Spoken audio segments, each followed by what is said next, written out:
Hi, I'm Beren Olivia, and I'm chatting with Joey on ICRT FM 100. Hi, I'm Joey, and today we're going to be speaking with an uber talented young singer-songwriter from the UK. Her name is Beren Olivia, and we have her over webcam right now. Hello, Beren. How you doing? Hey, I'm good, thank you. Excited to be chatting to you. Yeah, you too. Beren has been releasing a string of singles, mostly on her YouTube page, since the beginning of 2020. There are some songs that I really enjoy listening to, like Black Magic, Falling Up, Hurt So Good, History, Read My Mind. But she recently dropped a 5-song EP, and the latest song that I have been loving and digging is also the title track of this EP called Early Hours of the AM. And today we're going to talk about this EP and also about upcoming projects. But before we get into any of that, Beren, tonight, is it true that you're going to be opening or singing on the same stage as James Arthur? I cannot believe it. I'm so excited.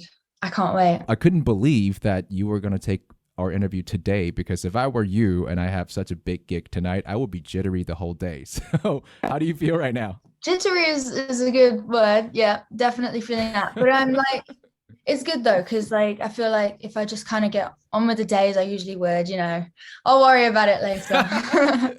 But James has been so supportive of me. He saw a TikTok that I duetted with him like ages ago, and he's just been like championing me and supporting me ever since. So when he had this show, he asked me to open for him, and I was just like, oh my goodness, yes. Okay. And by the way, the venue is London's Lafayette, and it's a very nice venue for acoustics, because I think the whole venue is all made of like pine wood or something, right? Is it? I've never been. I don't know. I think it's new. It's quite new, isn't it? Yeah, I've heard some good things about this place. But as a performer, what's your dream venue? Like, have you ever thought of like what is the end goal, like Wembley Stadium, O2 Arena? When I was really young, I was watching, the Justin Bieber Never Say Never documentary. Yeah, I've seen it. And there's like a whole thing in that documentary where he sells out Madison Square Garden. And like, I've just had it in my head ever since I saw that as a kid, like I need to sell out Madison Square Garden. New York. Mm-hmm.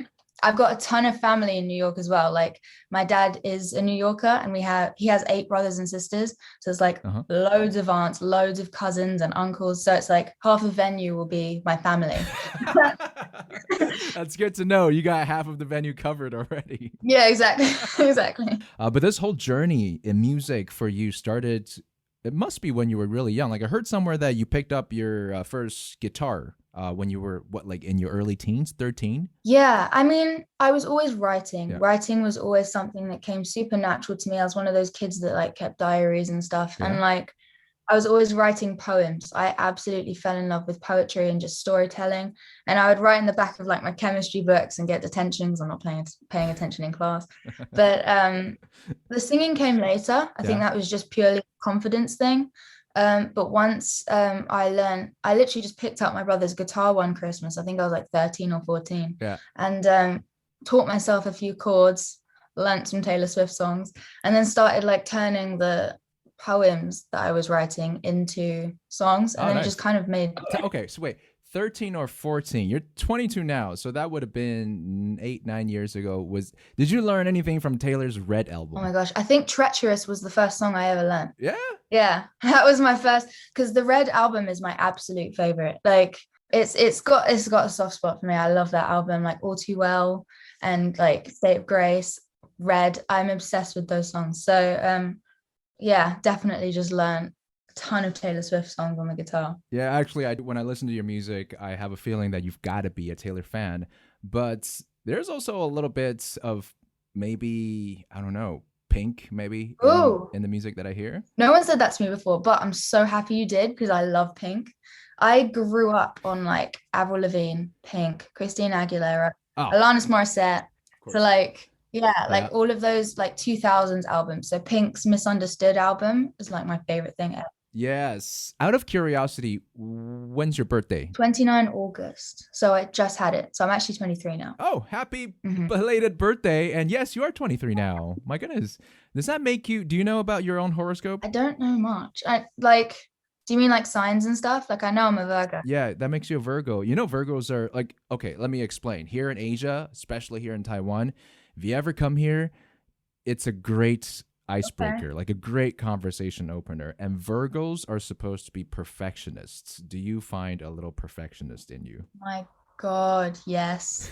Yes. I think it's the one thing as well that I need to like chill out with.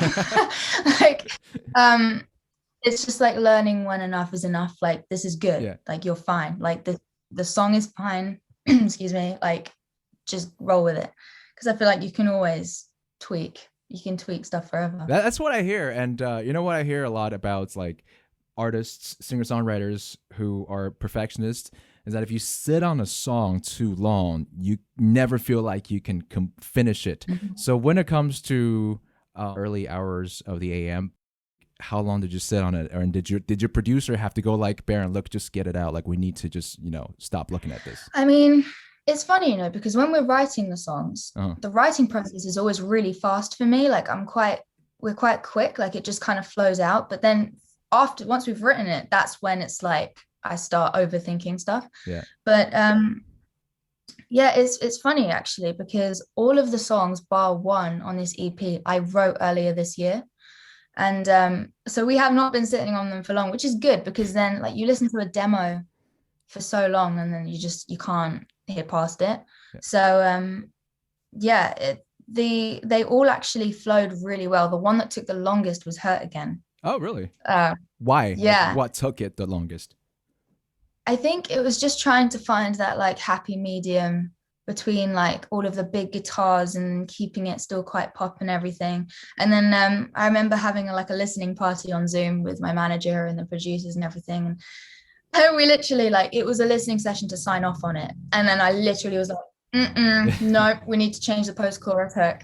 So that post-chorus hook that's like, that wasn't like that until the last 2 seconds. It was something completely different. Yeah, if I were your producer, I would hate you for that. I think you did temporarily. We're good now. Okay, well, so now for the last part of our conversation today, Beren, I am going to really stomp on that perfectionist part of you and see if I can't get you to be like bothered, because I've heard that you're a big lover of pizza as food. Oh my gosh, yes. Okay, wait, what's your favorite pizza then? I kind of tend to just go for like the margarita, to be honest. Like you can't really go wrong with a margarita, or like a veggie one if I feel like being like adventurous. I get you. So here's the thing. On this side of Asia, there are a lot of interesting toppings that we put on pizzas. Okay. And out of from 1 to 10, I want you to give me a bothered meter. Like how much does this bother you? Okay. I love this. Okay, I'm ready. First up, how do you feel about a shrimp and lobster pizza? That makes sense. How much does it bother you? I'd be okay with that. Really? Yeah. 8. As long as it's not super fishy. Do you know what I mean? Yeah. So you're okay with seafood? Yeah, I'm okay with seafood. Oh, then you're going to have a grand time when you come to Taiwan. All right. The next one is, what about ramen or noodle pizza? What? How can you have a literal pizza? What? Literal ramen noodles with slices of meat on it. Oh, okay. Just the noodles. That does slightly bother me. I'd try it, but that doesn't. I'm gonna have to do a 4 with that one. And I feel like a 4 is generous. Yeah. That makes no sense. There's 2 different meals in one. Right. So what about a, do you know what bobas are? Bubble teas? Oh my goodness. Yes. I live for those. Do you guys have that in the UK? We have bubble magic or bubble tea, around London. And whenever I find one, I go straight to it. I'm obsessed. Really? Okay. Well, bubble tea is basically one of the most well-known national exports of Taiwan. It was invented here in Taiwan. So, but here's the question. How do you feel about a boba pizza, as in having tapioca on your pizza? It would be a sweet pizza, I suppose. That would be a sweet pizza and quite chewy. Yeah. That's a hella chewy pizza. My brain can't imagine it at all. I would so be down to try it. Is it like a dessert kind of pizza, or is it like a main pizza? It is kind of like a dessert pizza. Like when you have banana slices on pizza, it would be kind of like that. Wait, you have banana slices on pizza? Oh, you haven't tried that? Banana slices and chocolate, molten chocolate. How do you feel about that? Okay, so hold up. There's no tomato or cheese, right? It's literally just like the pizza base. It's like very thin dough as a crust. Okay, I can do that because like savory sweet pancakes make sense. So I can understand doing that with pizza. Yeah. Okay. Okay. I'm down. Well, okay. It's good to find out about that because I think Beren's gonna have a good time when she comes to Taiwan. But this last one might bother you. Okay. God. How do you feel about pig blood and coriander pizza? I mean, I'm vegetarian, so that was no go for me, rather. I did not know that. Okay. I would not have put that on the list if I had known that. So a no for that. Oh my goodness. I did not know that was a thing. Is that like black pudding? It is. Like what you guys have in the UK, right? Basically. Okay. But with coriander. Yeah, I mean, that's something like my dad would order that. Like, that's totally up my dad's street. Great. So we have something for your dad and something for you. Now we just got to find something for the rest of the family and we're good to go. All right. So today we had Beren Olivia right here. And we hope you have fun tonight singing for James or singing with James Arthur. And hopefully soon you can sail over to Asia. I would love that. Thank you so much.